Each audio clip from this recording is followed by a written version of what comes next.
is before we get into the session, over the last couple of days, there have been groups and a specific group and individuals who've been meeting to talk about local solutions. And in case we all forget it, all healthcare is local. Everything that matters is what's happening both to individuals and individuals within communities. And national numbers are just an aggregate of local numbers. So if you want to figure out the solution, we need people like the folks you're going to hear from here to help us define more about what the problem is and as well as what the solution is. But I was remiss if I didn't recognize, I would be remiss if I didn't recognize some of the work that others, including the group here, have been doing in terms of just thinking and brainstorming through this week so far. We had a great incubator session.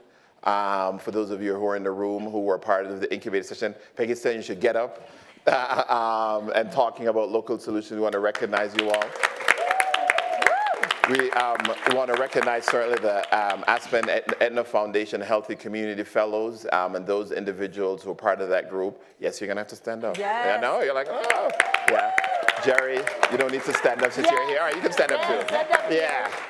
This is a group of folks who've been doing amazing work on the ground, and we're just working to just amplify their visibility, but they're very visible, but just because they've been so impactful so far. All right, so what you're going to hear over the next 45, 50 minutes it's going to be about hard discussions. We're going to talk about the problem, and we're going to talk about what are frontline solutions.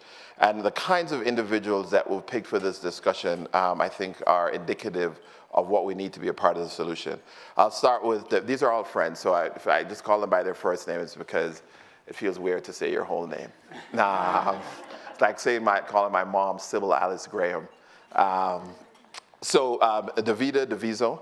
Davida inspired me to get into a lot of grassroots work and a lot of things that we should be funding and supporting. And what's unique about Davida's vision and work is she's using food as not just part of the problem, but part of the solution, and using it to identify and mobilize the economy around some of the very entrenched social determinants of health issues. And Davida's passion is part of what we see as a motivational part of what we see happening on the ground, but is actually reflective of impact. And I think her work, I think, continues to inspire us all. Similarly, I have to say, Jerry Blassingame. Jerry is CEO of the Satira Community Development Corporation. What Jerry's been doing in terms of his life's work has been looking at this issue of mass incarceration and the issue of how incarceration has been decimating and really impacting local communities, local economies, and redefining a lot of what's happening, particularly in African American men. And for those of us who come from communities like that, myself included, the kinds of things we've seen, it's hard for people to understand because a lot of these men, sometimes boys, if you look at even some interesting data, are invisible. And what Jerry does is give them visibility and make them known to the rest of the world. An old friend also, I feel like, again, saying your whole name feels abnormal because I was going to say, hey, Dave. So an old friend, and somebody who is Dave, I should say Dave's whole title. Dave Shotsky is Chief Population Health Officer at the New York City Health and Hospitals Corporation and CEO of the New York City Health and Hospital Accountable Care Organization. I think at least 40 to 50% of you in this room know Dave. So again, it's Dave. Because he has been a leader both nationally and locally on issues around social determinants of health, underserved communities, and thinking about policy in a variety of different contexts. He, like myself, just had a recent kid, so I'm just glad you made it. Dave's, I think, part of the network of what we think about solutions, but an amazing individual who I have a tremendous amount of respect for. So here's what we're going to do. We want to start off by getting into the hard issues first. And what I'm going to do is ask each of the panel members to give us a description for what you think, what you see as the definition of the problem on the ground, starting there, and then we'll get into solutions. Davida. Yeah, thanks so much. And it's very hard for me to call you by your first name, Dr. Graham, because you've earned that, I'm sure. And I've got to tell you something. Your team was out to Detroit and spent a couple of days with me last month. And I had a bet with your team because they knew that we were going to be on this panel together. And the bet was, I said, y'all, how long is it going to take for Dr. Graham to bring up his mama? And it did not take 2 seconds before you brought your mother into the conversation. Yeah, that's true. And the reason why I say that, because in order to do this work, you have to love people. You have to love family. You have to love those who are not family and those who are. And Dr. Graham, I think the reason why you are so effective is because you love your family. You love your mother. You love your children. You love your wife. And so that is love, really. That is the solution to this problem. And so, Don't let me start. I know, you know. Right now. For folks in the room who know me, they know if you mic me up because I'm a daughter, granddaughter, and great-granddaughter of a preacher, you know I'm gonna take y'all to church. So I just wanted to start by saying how much I love you, Dr. Graham, and the support of the Edna Foundation, CVS Cares, has been tremendous to help us do work in the community. And so I'll start really quickly before I turn it over to Jerry to identify what the problem is. And quite frankly, the problem is we really want to solve the issues that affect individuals as it relates to health care. The problem is freedom. If we can give folks free, and when I mean free, give them choice, give them agency, we can solve the problem. So many people aren't free. And so when I look at the problems in my community as it relates to freedom, I want you all to think about 3 buckets within the social determinants of health. 3 buckets. What do we mean when we mean social? I want you all to think about the environment, the social environment that folks live in. I want you all to think about identity, how folks identify themselves, but more importantly, how others identify them. Then I want you to think about folks' position in life, their social economic status. Those are the challenges and the problems that I face in the city of Detroit. What do I mean by environment? Many of the people in the communities that I serve and I am helping, and they are teaching me just as much as I'm teaching them, live in communities, and many of them not by choice. It's because due to systematic and institutional racism, their neighborhoods and communities have been redlined. And as a result of being redlined, many of those communities have been extracted from resources, or they haven't been tended to. So the environment that in which they live in, and in my case in Detroit, I'm the executive director of a nonprofit called Food Lab Detroit. The environment that many of the community members that I work with every day, their environment looks very bleak as it relates to food retail, not having access to a full-service grocery store, or a sit-down restaurant, or a cafe where they can meet friends and family members over a cup of coffee or a hot tea. The environment. Last but not least, or next, is the identity. How we see ourselves and how others see us. Black, Latino, immigrant. It is this other arena that removes us from people who don't look like us, that makes us wash our hands of the problem. So many of the people who I work with identify as African American, Latinx, Latino, or immigrants into our community. And then last but not least, what is their social economic status? Many of them are low income. Many of them stay in marginalized communities. And as a result of all of that, if we look at these problems, Dr. Graham and Jerry and Dave, through what I would call an equity framework or a racial justice framework, many of these problems are because we have failed to deal with racial justice and inequality in this country. And if we can have honest conversation starting today about how we tackle that, we can tackle the problems of healthcare. Jerry? You didn't leave me anything to say. Yeah, I want you to piggyback. I'm giving the ball to you so you can go ahead and take it home. I got it. I just caught it. You caught it. I love being with her. Gosh, so much energy. So another problem that I see is the over-policing of some of our neighborhoods. I grew up in the inner city, and we would see 3, 4, or 5 times a day the police. Now I live in the suburbs of Greenville, I hardly ever see a police. When you take a breadwinner out of the family and incarcerate them, most of the time the person that's been incarcerated is probably the person who's the breadwinner.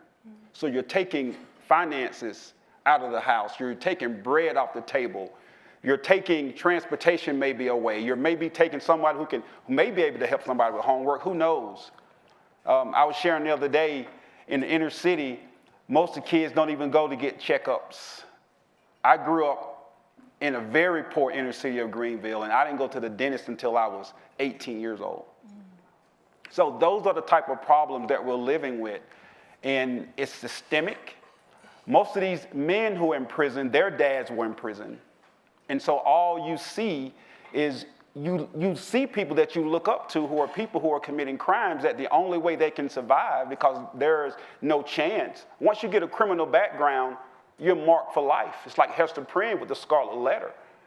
You know, there are 48,000 collateral consequences in the United States that bar people from getting jobs, housing, occupational licenses. When I got out of prison, I tried to go back to school to finish my degree in architecture. They told me that I couldn't get licensed as an architect because of my criminal background. I could not get a Pell Grant because of a drug charge, not a murder, not a rape, but a drug charge. So these are some of the problems that our people are facing. And it's mostly black and brown people. You know, I gave statistics yesterday. You know, but 1 in 6 Hispanics are likely to go to prison, 1 in 3 black men. And I say 1 in 17 white males. But it's mostly the poor who are being affected. That's right. Mostly the poor. So we have got to do something, and it takes us as citizens, and not only at the local level, but also as far as policy. We have to begin to change policy and speak up. And those of us who have a voice, we have to speak up. So I'm going to pass it to you, Dave. Well, I agree with so much of what has been said already. I think for me, the way that I want to add to the conversation is from my entry point as a clinician. I get to be a primary care doctor at Bellevue Hospital, which is part of the public health care system for New York City. And for the patients that I take care of, and really if you ask any clinician in our health system, they'll say, sure, the social determinants of health. I get it, you know.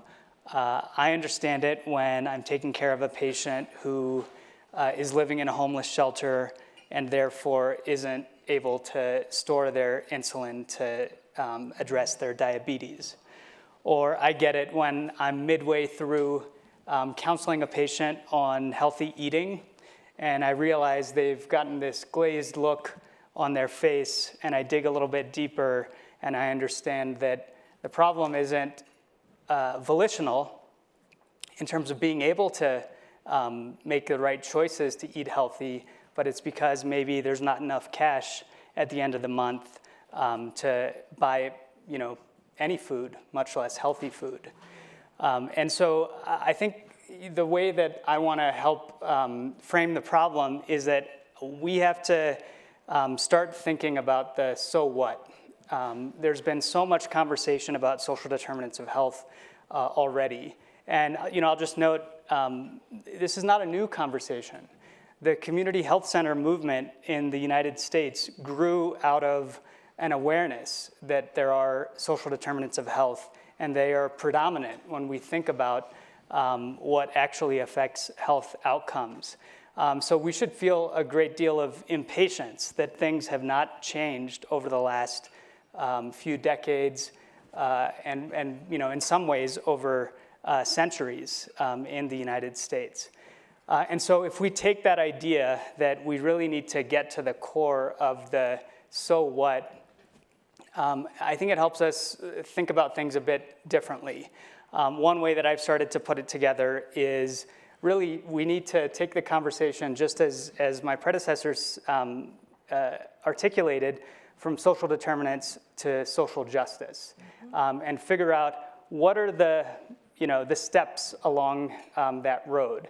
So again, just putting on my clinical hat, you know, one way that I think about it is you have social needs. You know, for any individual patient, it could be housing or education. and you move to social services, which is a way of addressing those individual social needs. Then you have social care, which is really taking a step back and realizing that it's not about point solutions to point problems. It's about recognizing that people come in, in whole packages, and their physical health and their behavioral health and their social needs are all intertwined, and we have to reckon with the complexity of the interactions among those things. And then finally, we have to go from social care to social justice, which is being very honest about the fact that the reason that there is that complex interplay is because of things like mass incarceration and income inequality and racial discrimination in our country.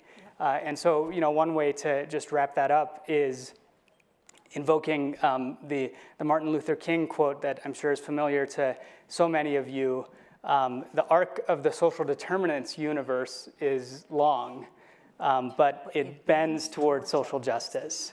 And that's, I think, still more aspirational now than it is a reality. And it's going to take a lot of leadership from people like the folks that are gathered here today to make that transition.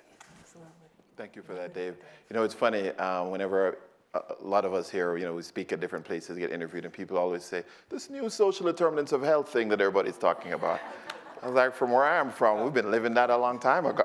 It didn't start, maybe new to you, but it's been old and part of a lot of our lives for a long time.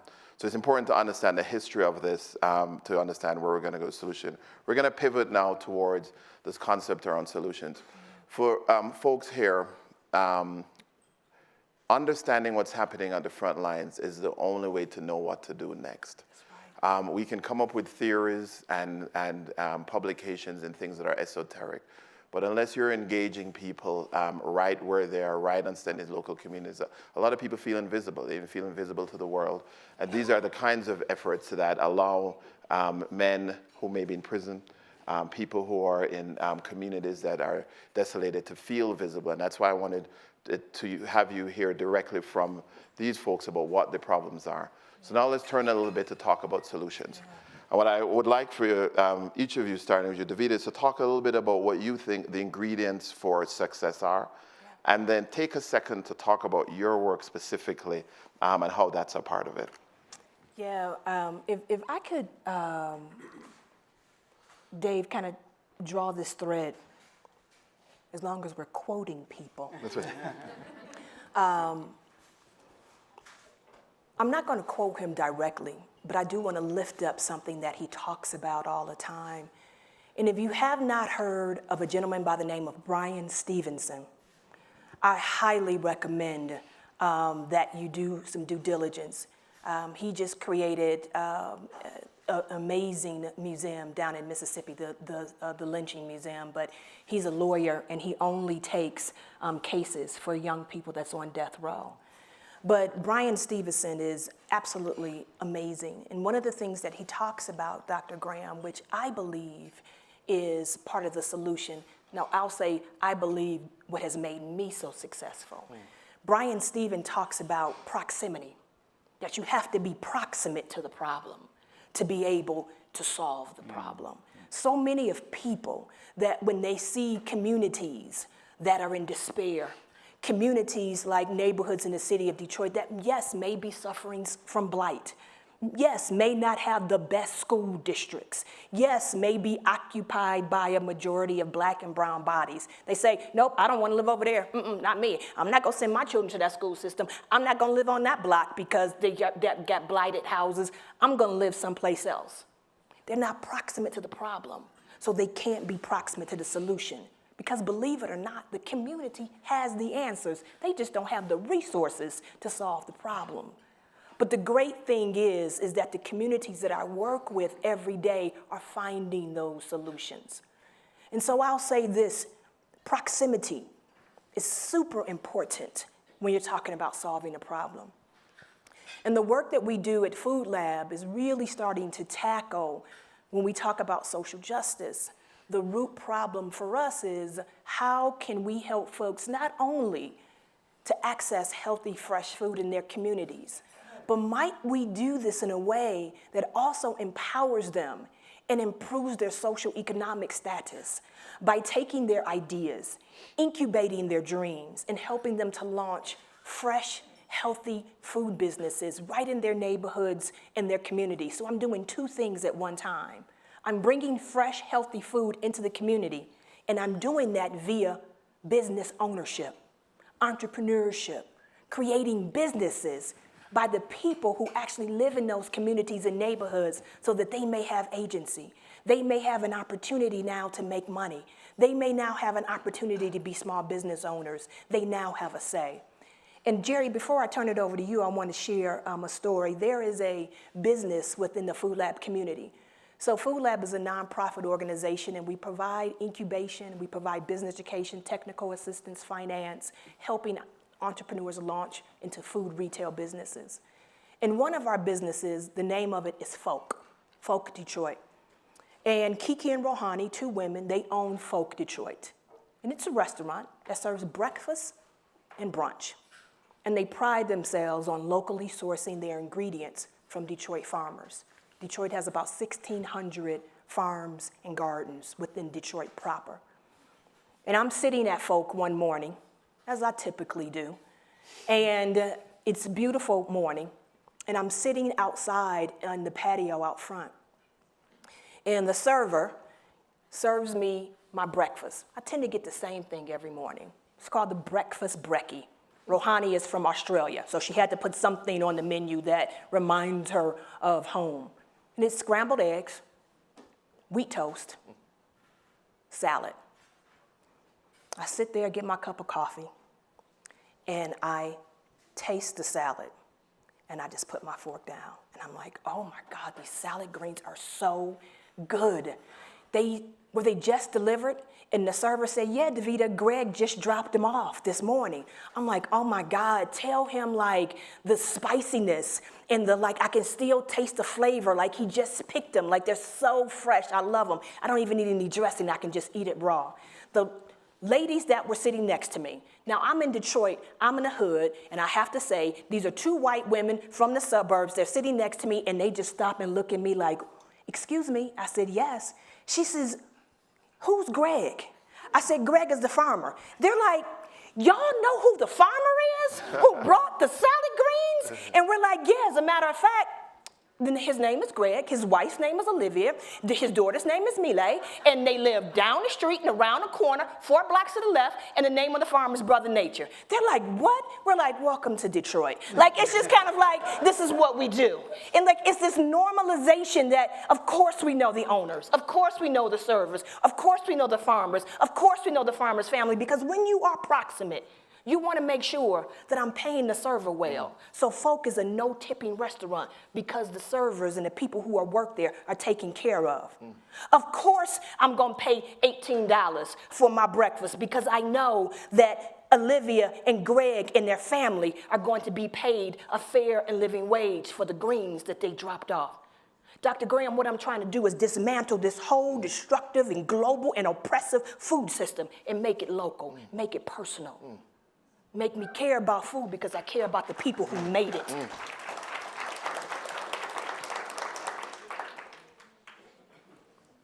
Finished? I'm finished. So we're tagging now. I get to tag you.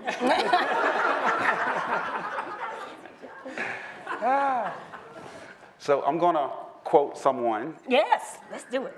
So Glenn Martin, who started Just Leadership, he says it like this: those who are closest to the problem are closest to the solution, but furthest from the resources. Yep. Empower. And so what we've done at Soteria is been able to take community development, infuse it with reentry. 20 years ago, reentry wasn't even a word. And so I didn't have anything to work with.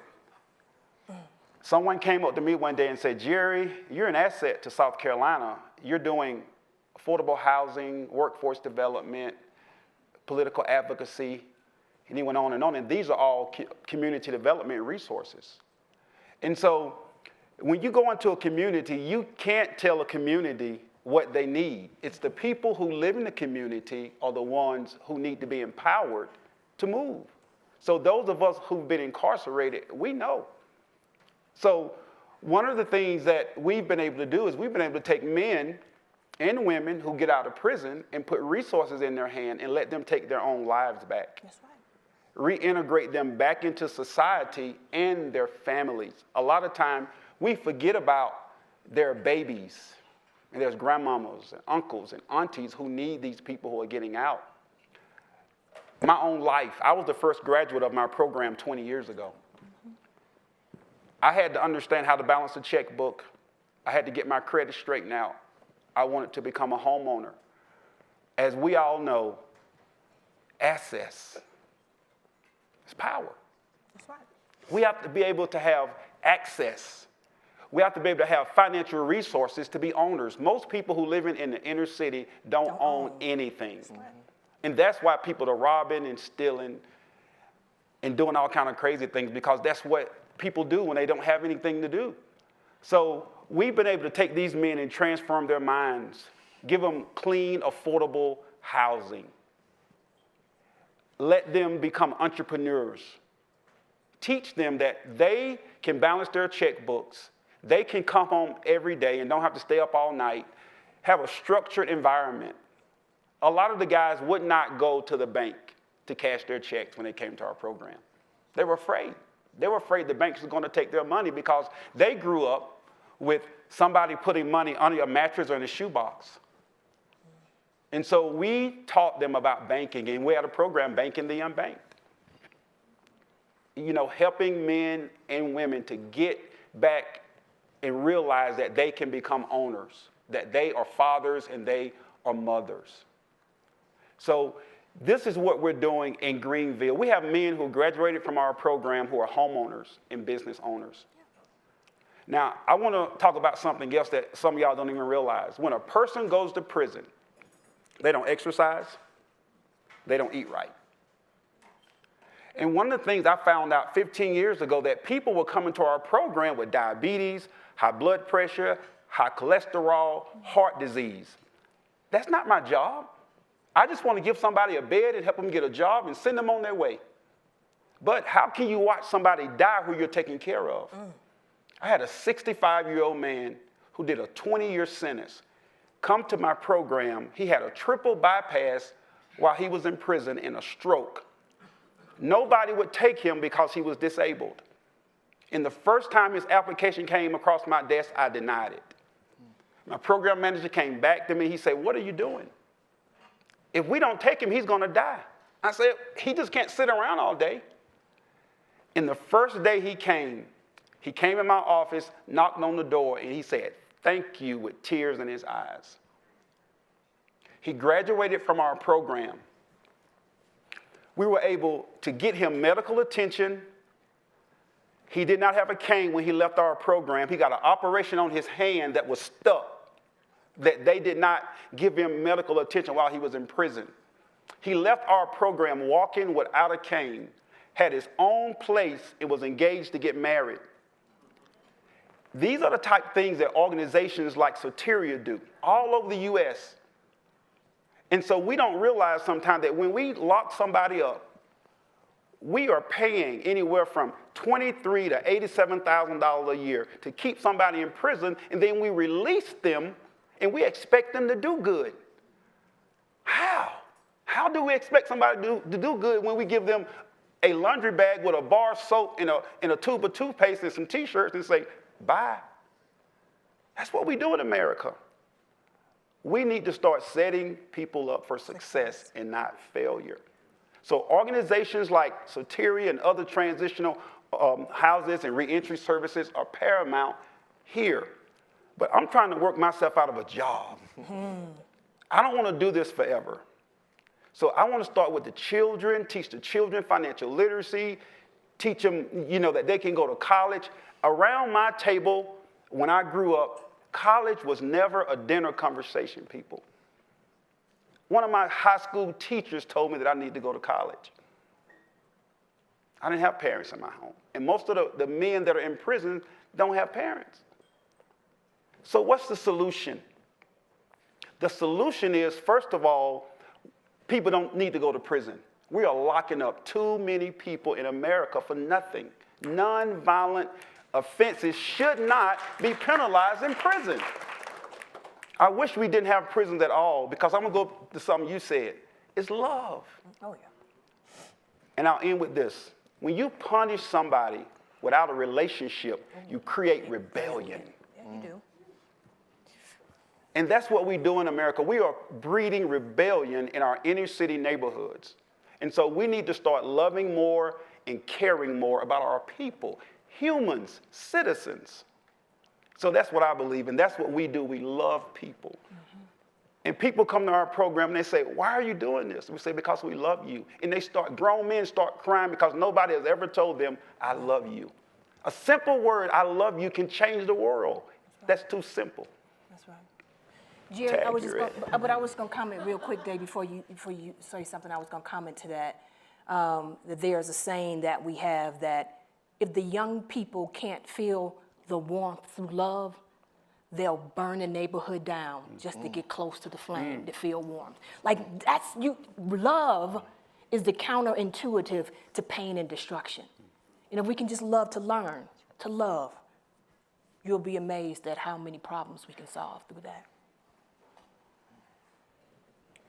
I feel like I should start with a quote. But I would really want to quote Jerry on agency and Davida on proximity.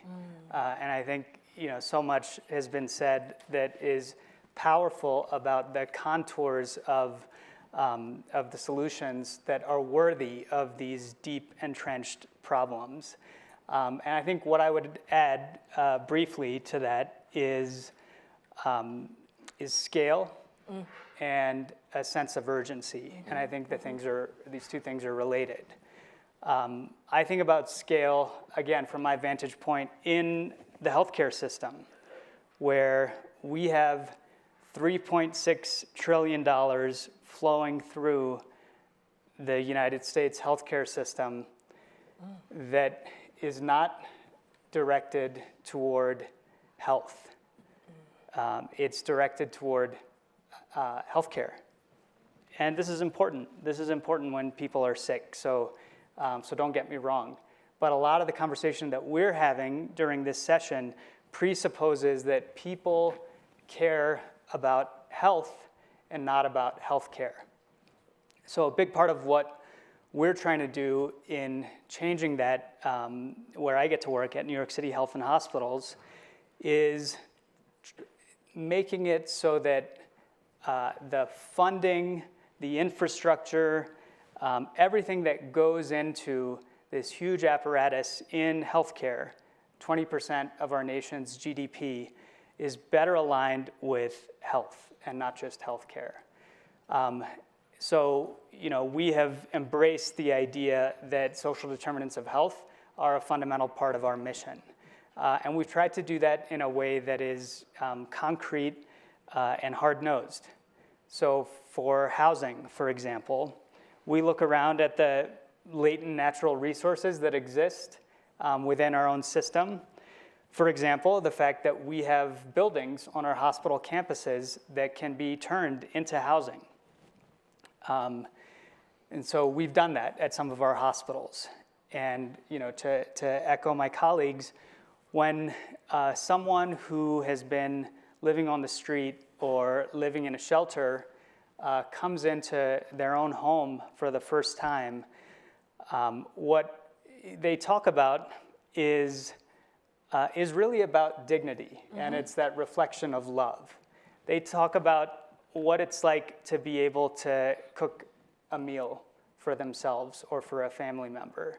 They talk about, what a nice thing it is to be able to groom oneself in the privacy, of their own home.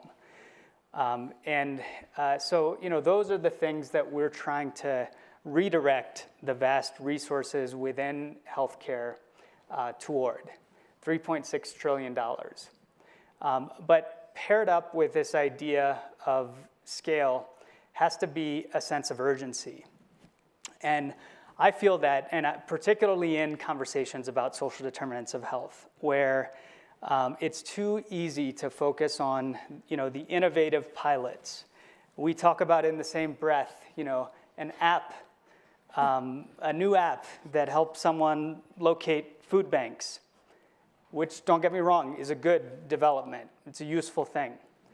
But at the same time, we have policy changes at the federal level that are currently being finalized by the U.S. Department of Agriculture, which would, by their own count, take 755,000 people off of the rolls of SNAP, which would be catastrophic for food security in our country.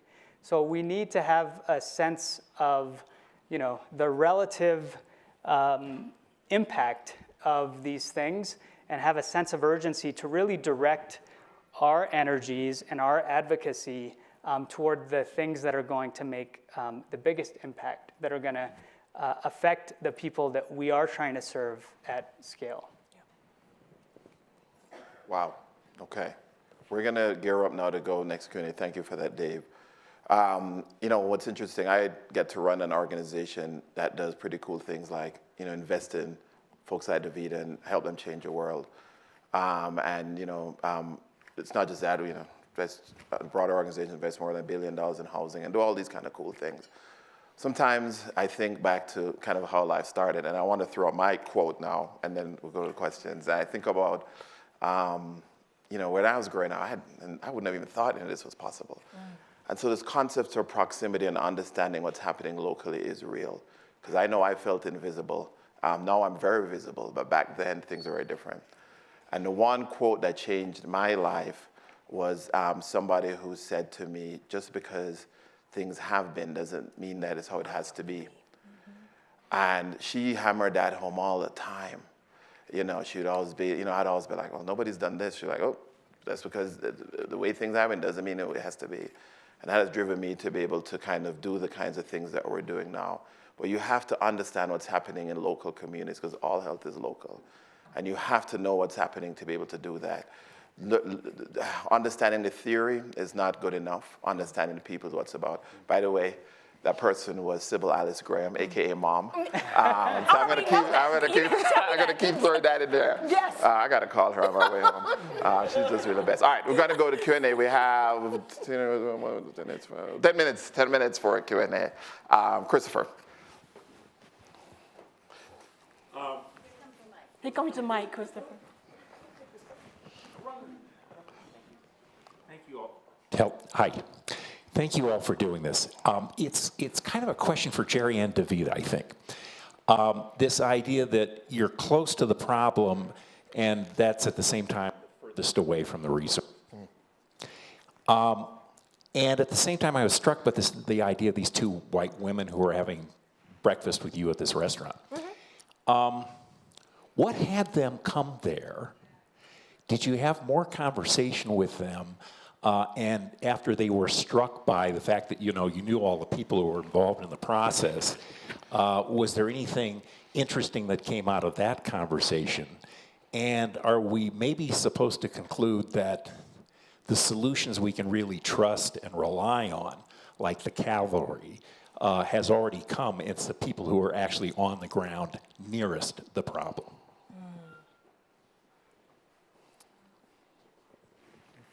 Yeah, so it's interesting.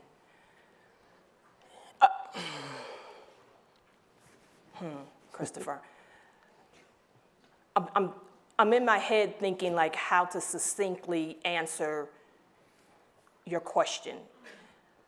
And what I mean by that is when I first started talking about the determinants of health from this social framework of environment, identity, and position, I described the environment in the city of Detroit in terms of what was there. What I didn't describe to you is that what is coming.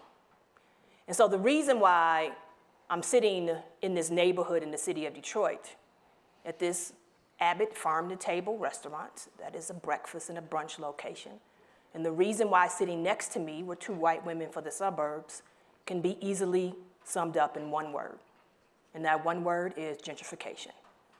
There are neighborhoods in the city of Detroit that for decades, Christopher, had been redlined, resources had been extracted, neighborhoods had been ignored.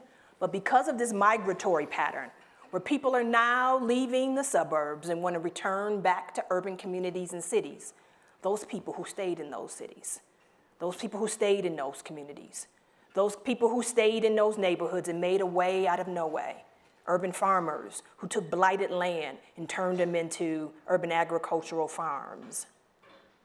My grandmother had no idea, Dr. Graham, what farm to table was. She was just eating the food that she had grown. And many of the entrepreneurs that I work with, when I describe these different types of trend, farm to table, nose to tail, they're like, what are you talking about, baby? That's just the way we used to do things. And so they've made these neighborhoods cool again. Authenticity and culture, social cohesion and conviviality, all those things that people quite frankly crave for, but didn't get them in the cul-de-sacs that you all were living in. They want that warmth. They want that love. They want that connection, and you didn't get it when you drove through your cul-de-sac and pushed the garage door opener in your car and went straight from your car into your garage and from your garage to your home, and you didn't even know who your neighbors were. That too is isolation, and you want that warmth now. And you're coming back to the cities to get it. So the reason why I was sitting next to those women is because there's this desire now to be in community, in a neighborhood. There's this desire for authenticity. There's this desire to return back to the neighborhoods in the city of Detroit, and that's exactly what they were doing, like so many others do. And did we have a conversation? Absolutely, we did. Did I recommend more food lab businesses that they should visit? You bet you I did. And so conversations, bringing people closer, showing that warmth. At Food Lab Detroit, it starts around the table. So I want to talk about the leaders in the neighborhood, those who are closer to the problem, closer to the solution. We forget about people who live in their neighborhood are leaders. That's right. We forget about Grandma Mabel who sits on the front porch and rocks all day long and nobody looks at her as a leader. We forget about the young drug dealers who are actually running the neighborhood. They are the leaders. People are afraid of them. We forget about Ned the wino who grew up in the neighborhood, but he was traumatized, had PTSD growing up as a child, and he began to drink out of the wine bottle. But if you go ask Ned the wino something, he can tell you. But we don't resource those people. We don't help them. So when I go into a community, I find the grandmamas, the drug dealers, and the winos, and I empower them to help me. So that's what I mean. That's what we mean by those who are closer to the problem, closer to the solution. I was a reformed drug dealer, and now I'm leading my community because people resource me because I gained their trust. And you know, Dave, you said something about like having a sense of value or having agency or sense of self-worth. One of the things that coming from and being born and raised in the Baptist church, one of the things that I observed even when I was a little girl and granddaddy or daddy or papa would preach and we would be in church is that, particularly for men, is that these may have been men outside of the church who were janitors. These may have been men who were outside of the church who were bus drivers or service workers or Pullman porters. People who might have been looked down on or expected to do things for other people. But when they got into the church, they were Deacon Davidson. I know what you mean. When they got to the church, they were the head of the trustee board. That's where they found their self-worth. That's where they found their sense of agency. That's where they found their pride, their sense of identity. And it was that held them. And I'm not trying to say that the church is the answer, but we've gotten so far from it. And the thing is that what is that, Jerry? What is that thing that is bringing our communities back together? When you take mama out of the house or daddy out of the house and you lock them up and we're caging bodies, what is that thing, Jerry, that keeps us together? What is that thing, that institution, that structure that continues to hold family? And it's missing. I know people have a bunch of questions. Yeah, okay. All right, we only got time for one more before somebody's gonna be a big giant hook and pull me off. I think there was one lady back there. I know, I'm sorry, everybody. We're just gonna do this one real quick. Is that fair enough? Okay. We don't know if DeVita gonna be quick. I know. She's not even gonna ask me. She's not gonna ask me a question. I'm not even gonna answer. I'm not gonna say anything. Buenos días. Mi nombre es Lourdes Rodríguez, and I love that you guys are up there right now, and I feel so humbled by all of your work.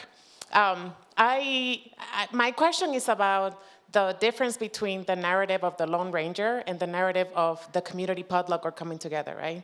So when in history class, we're taught that we had the Montgomery bus boycott was the result of Rosa Parks standing up. I mean, refusing to stand up, right? Well, she took a stand. You know what I mean? But in reality, there was this whole network of people that were behind her, right? That's the community potluck. That's the, like, we bring things together and we make social movements happen. So could you speak a little bit about how we tend to honor and favor the narrative of the Lone Ranger over the narrative of the power that is contained in the collective? Dave, can you speak to that? Yeah, what a thoughtful question. I'm happy to start, and I'm sure you guys have thoughts as well. You know, I think about it when we look at something that has worked extraordinarily well, you know, in a particular community or, you know, in a neighborhood. And, you know, everyone, for good reason, points to that and says, what a valuable effort. You know, I'm so glad that this charismatic leader was able to galvanize their community and figure out how to, you know, how to change this entrenched problem. You know, I'm a doctor, so I'll use a medical analogy. It's like, you know, I remember when I was a medical student, I would go on transplant missions. And what always struck me about that was the care, the sophistication, the teamwork that went into transplanting an organ from one person to another person. And so in my own work, you know, I think about that a lot. Just as you said, you know, the idea that everyone likes the pioneer, you know, the first to accomplish something. But what is less celebrated are the people who are trying to do that transplantation of innovation, of change, the hard work of adapting something that grew out of, you know, circumstances in a particular place and bringing it to another place. And I think what we should do is figure out how we can celebrate those, you know, those efforts to transplant even more. And I think that's really connected to this idea of scale, because to solve something in one community should be looked at as just the beginning. And then people who are able to bring that from one point of light to 1,000 points of light are really people who should be lifted up as heroes as well. So on that note, here's what I want you to do. We're going to recognize that the people sitting here are heroes. And, you know, quite frankly, are a part of why the future is going to be different. We're going to have to end on time, just because I know I should do that. But I would like you to engage, support. They all come from different backgrounds. Continue to lift up, tweet about their work. What's the other thing people do about tweeting? I don't know. I'm asking you. Instagram about their work. I don't know if people do that. And stuff like that, because this is what needs to be lifted up for things to be different. Good enough? Good enough. All right, cool. All right, we're done. Thank you.